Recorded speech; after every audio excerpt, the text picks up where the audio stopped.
And let's talk about something that has been on my mind for quite a few months now, for almost 2 years at this point, because over the past 2 years since the pandemic started, WWE has really made some headlines in wrestling for some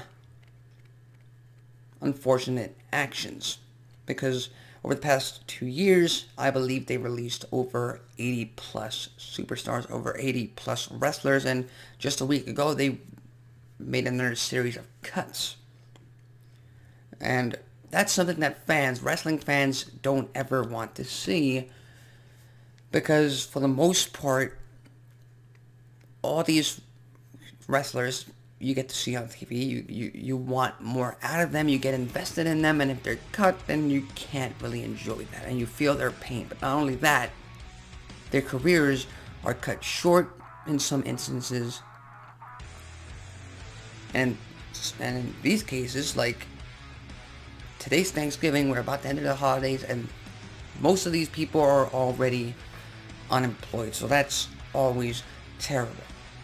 Now, one thing I do want to make clear is, if you clicked on this video, if you clicked on this show for me to bash WWE, for me to call them out on being the empire and just not caring about people for making all these business decisions in terms of the releases, and you're here for me to just rant and ramble about how terrible a company WWE is, then honestly, you've clicked on the wrong video. That's not what I'm going to do. I'm going to point out the pros and cons on each release, on some of the top releases that they've made over the past 2 years. I'm going to point out their pros and cons about the decisions they make. Like in everything in life, there are pros and there are cons. It's not always good or bad. That's what I'm going to do. So if you're expecting me to just go and just trash all over a company that I love, a company that I've been watching for over 16 years now, then you can go ahead and unlike this video, if that's what you want. Click away and just search on YouTube whatever you want to hear, because I'm here to say the things that I think about. And you might not agree with it, but it's the truth. So with that in mind, let's talk about WWE's releases. Why do they happen? Well, the very simple reason is WWE is a business. It's a business venture.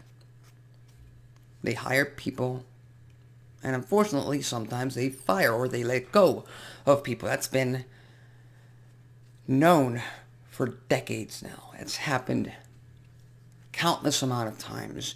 Tons of superstars that had insurmountable talent were let go by this company at one point. And guess what? WWE survived. In some instances, they thrived and became more successful. In others,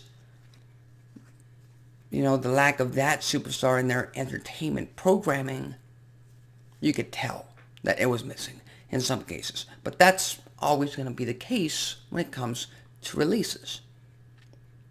And the first release that I want to talk about, again, I'm not going to go through the whole laundry list of 80 plus superstars, because that's going to take a very long time to go over each and every single one of them. But for now, I want to talk about a superstar that made their debut on WWE television, I believe, in the summer of 2013 with the Wyatt family. He was the leader of the Wyatt family. Of course, I'm talking about Bray Wyatt, and specifically The Fiend, which is the last incarnation we got of the Bray Wyatt character on WWE programming. And he was released about 3 to 4 months ago, so his 90-day no-compete clause is up. It's over. He can compete, he can wrestle, he can sign for any company out there. He just hasn't at this point. But the fact is, Bray Wyatt always brought that entertainment value, and whatever he was doing, he was gold on the stick, on the microphone, on promos. You cared about Bray Wyatt. He made you care about his character, And he made you love or hate him because of that. And we've heard stories, we've read about how Bray Wyatt was so creative in NXT that he was on another level. And when he brought that to the WWE, to the main roster, to Monday Night Raw, and we got the Wyatt family versus the Shield. We got Bray Wyatt versus Daniel Bryan. We got Bray Wyatt versus John Cena. We've got the Fiend, Bray Wyatt. He was WWE Champion. He was Universal Champion. Bray Wyatt accomplished a lot of things in WWE. One thing, though, he did not accomplish with the leader of sports entertainment was truly establishing himself as a top guy on the main roster. Now, most fans always knew he had the potential. His matches weren't always great or entertaining. He didn't have the body type to give us a technical masterpiece of a match. But again, he was so creative with his characters, with his promos, that he could tell a story in that ring as well. So it did come as a surprise when Bray Wyatt was let go just months after WrestleMania, just months after losing to Randy Orton. So that's unfortunate. But it's also kind of lucky because, again, creative on the WWE's part hasn't been the best. Look no further than current Monday Night Raw and Friday Night SmackDown programming. WWE is at their lowest, especially with that golden egg fiasco at Survivor Series, which, again, I haven't been able to watch, but from what I understand, it was a promotional play. Like I said, it's a business, so they're going to make business decisions that affect their programming.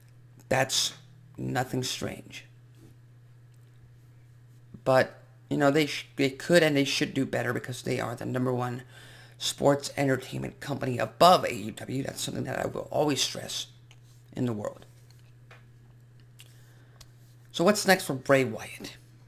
Or in this case, Wyndham Rotunda, I think is his real name. What's next for that performer? Should he go to AEW, which is what every single wrestling fan out there in the internet wrestling community will tell you? Come to AEW. Look at all these former WWE stars that were just let go, that arrived in AEW. Look what they've done. Look what they are doing on Dynamite and Rampage and Dark and Elevation. Look what they are doing. And yes, AEW would be a great stop for Bray Wyatt, for the former Bray Wyatt. But AEW is also getting a little bit crowded. They are picking up all these released WWE talent that, yes, they're big names. They bring big value to the company. But you also have certain stars that are put on the back burner. For example, there's a lot of stars like Brian Cage that are not being used properly, in my opinion. But the thing is, being used properly in many fans' minds is being in the main event, or being a champion, or being in a high-profile program. And when you have so much talent, like AEW has right now, or like WWE has right now, some talent, most talent, are put on the back burner. And in that case, WWE is completely fair in releasing some stars to go and actually work for a living instead of just sitting out at home or at catering waiting for a creative to come up for something for them on WWE television.